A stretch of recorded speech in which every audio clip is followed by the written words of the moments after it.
Sore. I gotta get shaved up and soaked tonight. I was born to redeem the Gospels. It says so in lots of made-reader documents.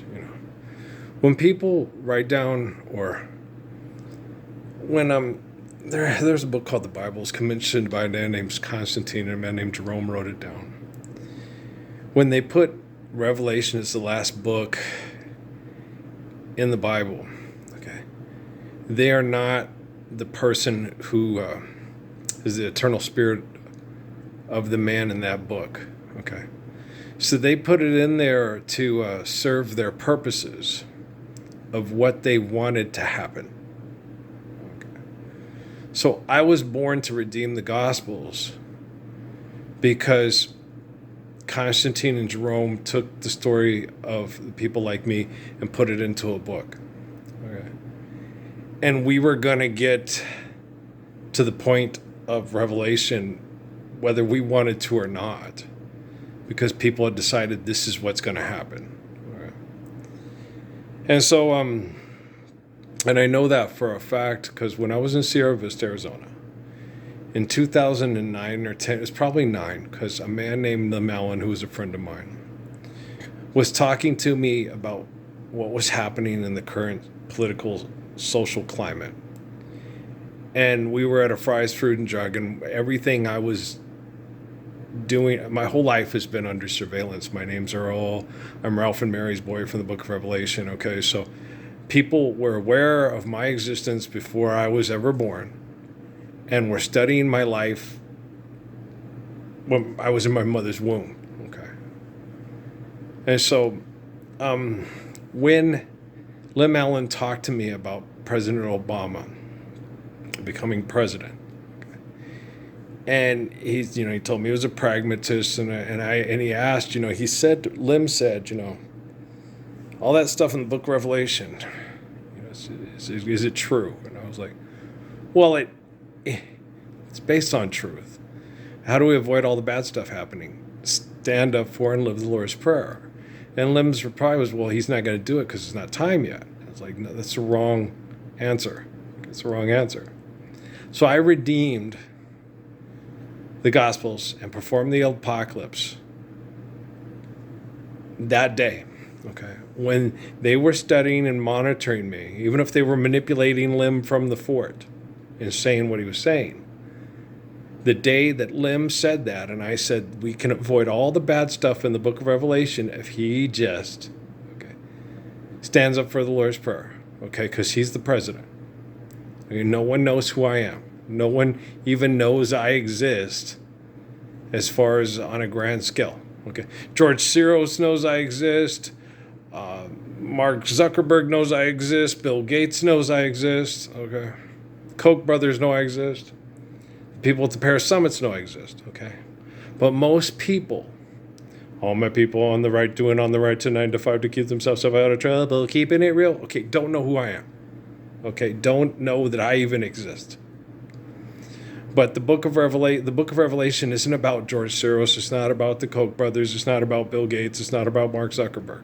Okay, it's not about Jeff Bezos. It's not about all the Nobel Prize winners. It's about me. And then they asked me, how do we avoid all the bad stuff? I said, live the Lord's Prayer now. So that was the redemption. That was 22nd Redeemer. That's the one that Muhammad tells us about in the Quran. That's the one that Haile Selassie tells us about in the Abrahamic Bible. That's the one that the Mormon Church tells us about. That's the eternal spirit of John. Right? So I did what I was born to do and affirmed it. Booba-dooba-doo, booba-doo-doo. One of my favorite songs by Jose Feliciano. George Benson was the first one I ever heard play it. It's a very good song, Affirmation. Okay, it's about a yogi. It's about a book. He read a book about a yogi, and he wrote it down because he felt affirmed by this book. And I was like, yeah, lots of people do that with books. Books never give me affirmation, no. What gives me affirmation is my faith, okay? And my faith doesn't come from a book. No. My faith comes from my gratitude for the glory of life and my love of others, okay? And I've been this way since I was a kiddo, I was born this way. So I was born to be the 1322nd Redeemer. I was born to redeem the Gospels. Okay. I was born to be the focal point of saving human beings from genocide. So every time I go to the store, they have this Wi-Fi stuff, and I always have a big connection when I'm coming home to a woman named Jennifer Lynn Lopez, right? And I was listening to a song about that my first fiance said reminded her of us, right? And I started to think, and I thought about things, and there was a song before that called "The Penny for Your Thoughts," and law was that way, I just got to know where I stand with you, because we're walking holding hands. You say you're mine, all mine, but soon another face steals your eyes away. And law was like that. She was a Gemini. It's just a guessing game, and I can't help feeling used. Love shouldn't be so darn confused. And then his brother starts singing, so here's a penny for your thoughts, a nickel for a kiss, a dime if you tell me that you love me. Tavares. Yeah. They're a Puerto Rican group from New York. They're one of my favorite groups as a kid. Heaven Must Be Missing an Angel, More Than a Woman, from, the Stay Alive. Girl, I've known you very well. Seen you. Well, I like those guys a lot, right? So I was listening to that song. I said, Law made you feel like that. Yeah, she did. But she also made me feel like I want to stop the time from passing by.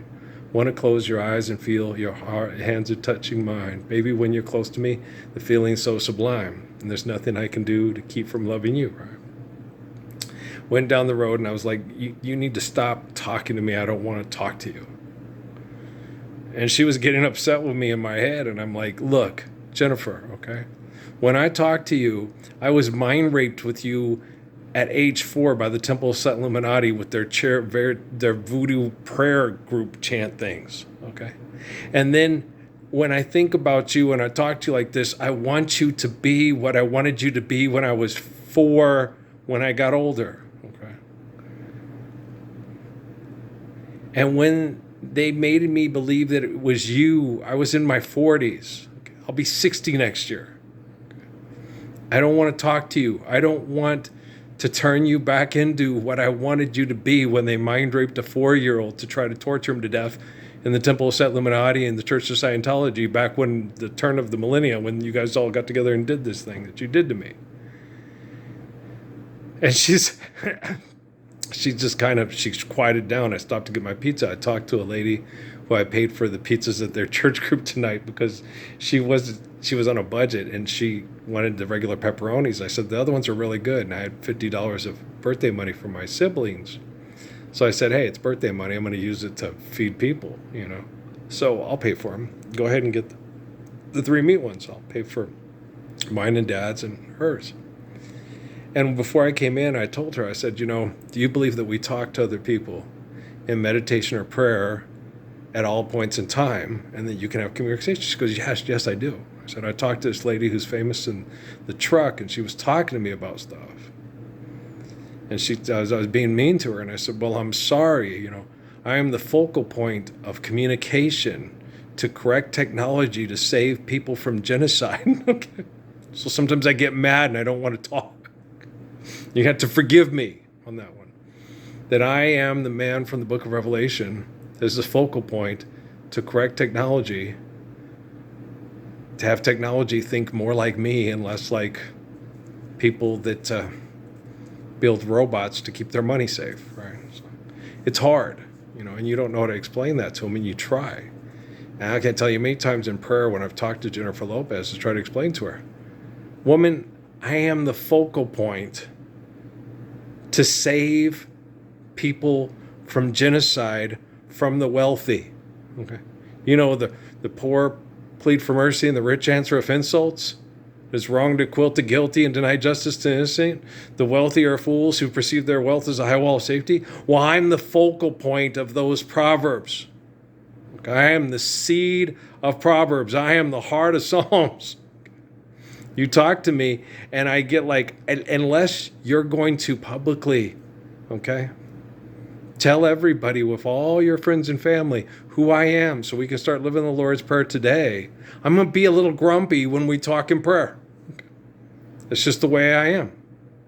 This is really hard. It is very difficult to be the focal point of communication, to teach quantum computing how to be like me when it was made to